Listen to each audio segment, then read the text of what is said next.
Salam alaikum, bonjour. On va enchaîner avec la conférence sur l'obésité commune chez l'enfant et l'adolescent. On a vu au cours des deux premières vidéos l'ampleur de la question et le diagnostic positif. Si vous ne l'aviez pas vu, vous pouvez cliquer sur ma chaîne sous la vidéo, aller vers playlist, chercher obésité, vous allez les trouver.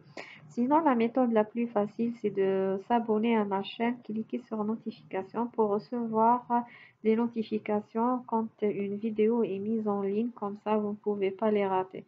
On va voir aujourd'hui l'étiologie et les déterminants précoces ainsi que le diagnostic. Parlons un peu de la physiopathologie. L'obésité résulte d'un déséquilibre entre les apports énergétiques qui sont supérieurs aux dépenses, l'excès des calories stockées sous forme de triglycérides dans les tissus adipeux. Ce tissu adipeux va augmenter de masse et d'abord par l'augmentation de la taille des adipocytes, puis par le nombre par hyperplasie.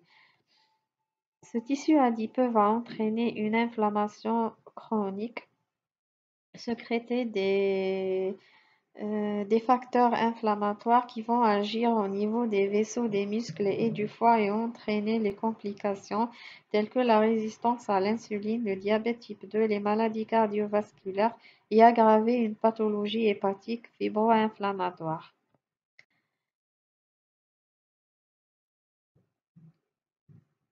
Ces facteurs adipogéniques de nature hormonale ou métabolique sont susceptibles d'induire la différenciation des préadipocytes, en particulier à une certaine période de la vie et qualifiée de phase critique. Les lipides ont un rôle clé par rapport aux glucides et aux protéines. Leur densité énergétique augmentée et leur platabilité sont associées à un effet acétogène relativement faible.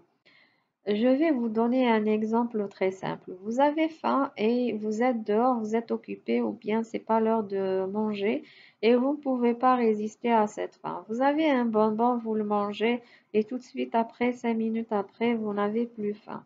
Les glucides sont très vite absorbés par le corps, augmentent la glycémie et entraînent la satiété rapide. La même chose pour les protéines. Si vous avez un plat où il y a des légumes ou féculents avec un morceau de viande, vous allez commencer par l'accompagnement et vous avez, vous avez toujours faim et vous enchaînez par la viande. Vous terminez votre plat. Au contraire, si vous commencez par la viande, vous ne pourrez pas terminer votre assiette parce que la viande a un effet sacétogène plus ou moins rapide et vous n'allez plus avoir faim à la moitié de l'assiette. Sinon, si vous avez une assiette de frites, par exemple, vous allez manger l'assiette des frites et vous aurez toujours faim et vous demandez une deuxième assiette parce que c'est gras et vous avez toujours faim. Cette dysrégulation des mécanismes physiologiques de la faim et de la satiété conduisant à la perte de contrôle. Cet échappement est à l'origine des prises alimentaires impulsives et d'échecs thérapeutiques. La leptine est la principale substance qui entraîne la satiété. Euh, Elle est sécrétée par l'estomac et le tissu adipeux. Il y a de très rares cas où on trouve cette leptine indétectable ou absente dans la maladie obésité monogénique qu'on va voir un peu plus tard. L'obésité commune est un diagnostic d'élimination. Si vous faites l'interrogatoire et l'examen clinique et vous ne trouvez rien d'anomalie, c'est une obésité commune. C'est la plus fréquente, heureusement. Elle résulte d'une interaction de gènes de susceptibilité d'obésité avec un environnement à risque. On a identifié plus de 400 gènes, marqueurs ou régions chromosomiques associées qui interviennent dans le métabolisme énergétique, le métabolisme du tissu adipeux et le métabolisme. Les autres facteurs associés, c'est l'obésité parentale. Un enfant sur deux, vous allez trouver soit un des parents, soit des deux parents sont obèses. Quand il s'agit d'un parent, surtout la mère, le risque est multiplié par 4. Quand il s'agit des deux parents, il est multiplié par 8. Un facteur associé, c'est les difficultés socio-économiques. Si vous vous souvenez de la première vidéo, je vous ai parlé de la prévalence qui a augmenté dans les pays en sous-développement. Une part pour les revenus des parents qui ne peuvent pas, euh, qui ne peuvent pas payer des légumes et des fruits à leurs enfants, donc ils compensent par les boissons gazeuses et les jus sucrés qui ont une part dans l'obésité et euh, et l'alimentation grasse comme les frites, les chips, les pizzas. La grossesse aussi, quand la mère prend du poids excessivement au cours du premier trimestre, quand elle est tabagique ou bien diabétique. La macrosomie et l'hypotrophie, comme je vous ai expliqué dans la vidéo sur le diagnostic positif. Et le gain pondéral accéléré dans les 2 premières années de vie, autant plus important que la période de gain pondéral est accélérée et longue. Donc, l'obésité commune résulte d'un déséquilibre de la balance énergétique entre les apports et les dépenses. Et c'est une éthologie complexe multifactorielle. Il y a une prédisposition génétique qui est modulée par l'influence épigénétique. Les autres facteurs associés, c'est le manque d'activité physique et la sédentarité. L'enfant de l'appartement, le rat de l'appartement, il mange, il regarde la télé, il joue, il manque de sommeil parce qu'il est tout le temps en face à son PC ou en face la télé. On va voir tout ça en détail dans la partie prise en charge et prévention. Ou bien c'est à cause des parents qui gavent leur enfant. Ils ne savent pas quelle quantité lui donner. En fait, la ration de l'enfant, c'est la moitié de l'adulte. Les facteurs psychiques associés susceptibles d'entraîner une obésité, la dépression, par exemple, chez la fille adolescente qui se trouve moche, puis elle se réfugie dans l'hyperphagie et la boulimie. Euh, les négligences ou abus physiques ou sexuels dans l'enfance ou l'adolescence.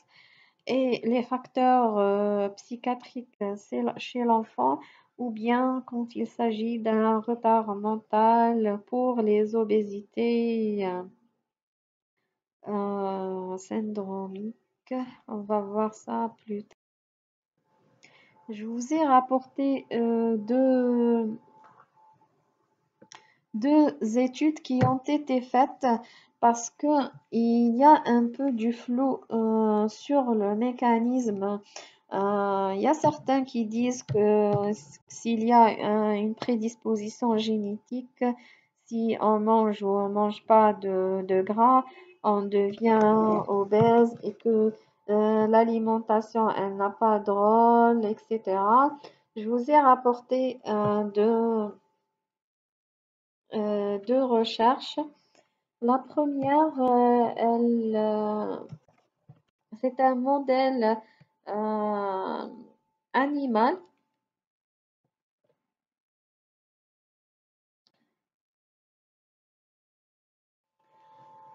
La présente étude visant à déterminer dans un modèle porcin la résistance à la leptine, les effets du type et du moment de la malnutrition maternelle sur les modèles de croissance, l'adiposité et les caractéristiques métaboliques de la progéniture lorsqu'ils sont exposés à une alimentation obésogénique au cours de leur développement juvénile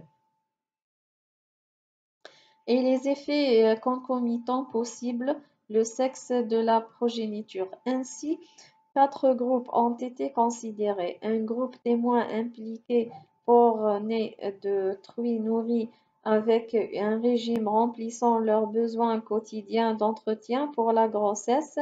Les groupes traités euh, impliquaient la progéniture des femelles nourries avec le même régime alimentaire, mais l'accomplissement soit 160% ou 50% des besoins de la grossesse pendant toute la gestation, c'est-à-dire suralimentation et sous-alimentation respectivement, ou 100% des besoins jusqu'au jour 35 de la grossesse et 50% de ces montants de la journée 36 de la journée 36. Euh, Les suralimentés et mal nourris étaient plus sujettes à l'embonpoint plus élevé et des dépôts de graisse à partir des stades postnatals précoces au cours de l'allaitement maternel. L'adiposité a augmenté de façon significative en cas d'exposition à des régimes alimentaires obésogènes, en particulier chez les femmes. Les effets du sexe ont été encore plus remarquables chez les descendants sous-alimentés qui avaient la corpulence semblable à porcelet témoin. Cependant, les femelles ont montré une prédisposition à l'obésité claire.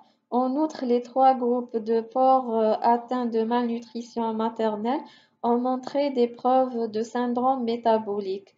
Dans le cas euh, des, des petits nés à partir de truies suralimentées, même de la résistance à l'insuline et le prodrome du diabète de type 2. Ces résultats confirment le rôle principal de la programmation nutritionnelle au début de la montée actuelle des maladies d'obésité et associées en ethnie avec résistance à la.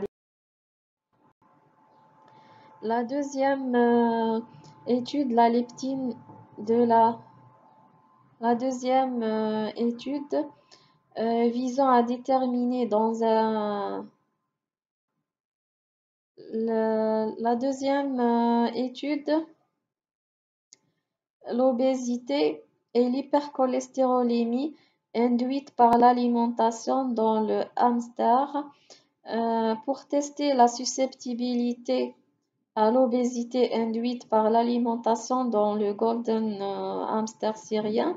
Une variété de différents régimes alimentaires contenant des quantités variables de matières grasses, de sucre et de cholestérol ont été testés. Hamster développait l'obésité lorsqu'il est alimenté un régime alimentaire très agréable au goût grasse et riche en sucre pendant 12 semaines, par rapport à des hamsters nourris avec un show régulier des rongeurs. C'était significatif. En outre, on a sur la figure 1, c'était très significatif. En outre, on a observé à la fois une augmentation de l'ensemble du corps de la masse grasse par rapport à Shaw, mais aussi par rapport aux animaux nourris les régimes alimentaires riches en graisse purifiée. Très significatif. De, Contrairement à la diète et les régimes alimentaires riches en matières grasses pures, euh, donc,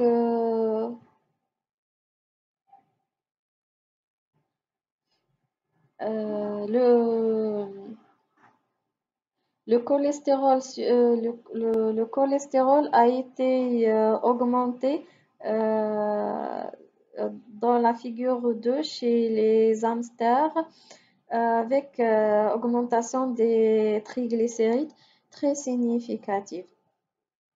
Il y a beaucoup d'études comme ça, mais je vous ai rapporté juste ces 2 études. Vous pouvez consulter sur PubMed. Il y a des milliers de recherches de ce type. On va voir maintenant Le diagnostic différentiel de l'obésité commune. Elle est suspectée devant le ralentissement de la vitesse de croissance staturale alors que se constitue une obésité franche. Présence de signes de dysmorphie ou malformatifs, changement rapide de couloir de la corpulence. Commençons par les obésités endocriniennes.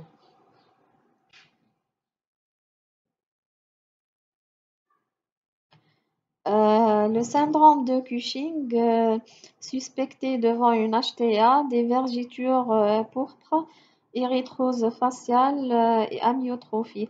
Le dosage du cortisol urinaire libre des 24 heures pose le diagnostic. Pour l'hypothyroïdie, une peau sèche, constipation, chute des cheveux ou bien un goitre, un faciès qui ressemble à un retard mental, somnolence, dosage de la TSH et de la T4 pose le diagnostic. Pour le déficit en GH, obésité abdominale, une courbe pondérale régulière parallèlement à un ralentissement de la vitesse de croissance, dosage de l'IGF-1 et de la GH sous stimulation pose le diagnostic. L'IGF-1, vous allez le trouver normal ou bien augmenté en cas d'obésité commune, mais il est diminué en cas de déficit en GH. Les pathologies neurologiques, le crânio-pharyngiome, c'est une tumeur épithéliale bénigne rare de la tige pituitaire ou de l'hypophyse qui se développe dans la région cellaire et supracellaire. L'obésité existe dans 10 à 25% des cas. Cette tumeur entraîne un hypopituitarisme et il y a des signes associés tels que l'amblyopie, l'hypertension intracrânienne, le retard staturopondéral ou bien le retard pubertaire. L'IRM et le scanner posent le diagnostic, le traitement par la chirurgie plus ou moins radiothérapie. Il y a des séquelles endocriniennes après la guérison et persistance de surpoids et des séquelles neuropsychiques et la récidive de la tumeur. Pour les obésités monogéniques, elles sont très rares.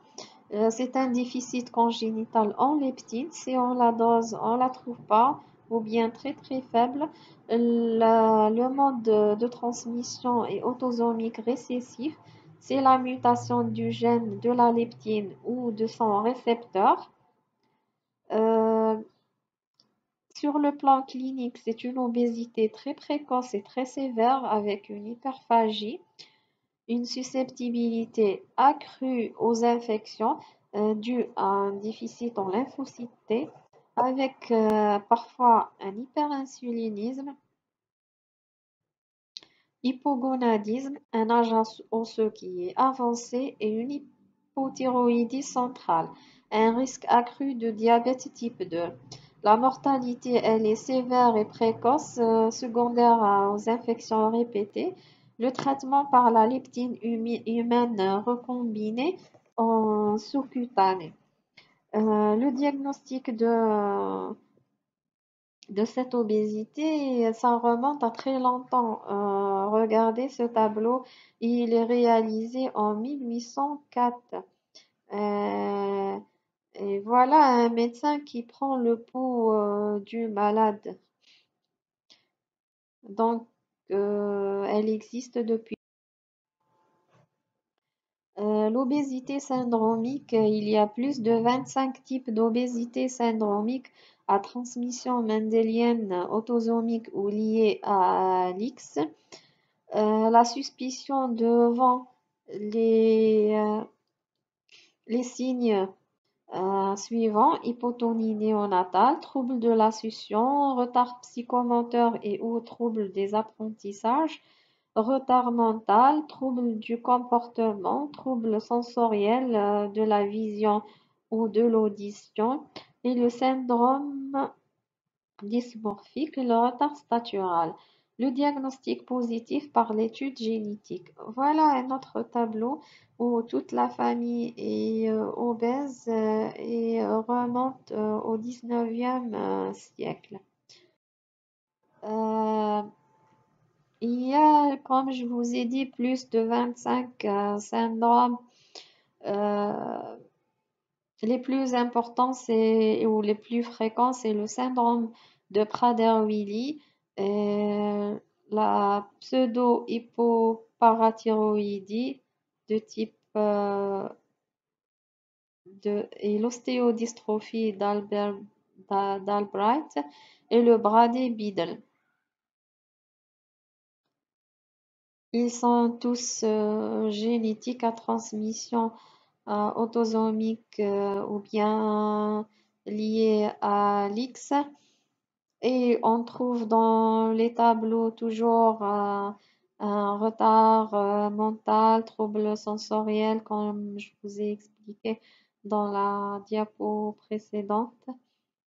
Et c'est l'étude génétique qui pose le diagnostic. J'ai pris un type de description, le syndrome de Prader-Willi. La clinique, c'est l'hypotonie néonatale, retard psychomoteur, troubles du comportement, petite taille, hypogonadisme. La transmission, elle est autosomique dominante, empreinte génomique sporadique. Le gène responsable, c'est le 15q11 et le q13. Voilà un adolescent qui avait le Prader-Willi. Après le traitement par la GH, euh, après 5 ans, il a retrouvé un poids normal. La GH, elle agit seulement sur le poids, mais pas sur le syndrome. Ce qu'il faut retenir pour le diagnostic différentiel, c'est quand vous trouvez un ralentissement de la vitesse de croissance et en parallèle une obésité, faites un bilan endocrinien. Si vous trouvez un retard mental avec une obésité, il faut faire une enquête génétique. Voilà, je vous remercie pour votre attention. Abonnez-vous à ma chaîne pour recevoir les notifications pour les nouvelles vidéos pour ne pas les rater. Si vous aimez, cliquez sur j'aime. Si vous n'aimez pas, sur dislike. Je vous souhaite une excellente journée et à la prochaine.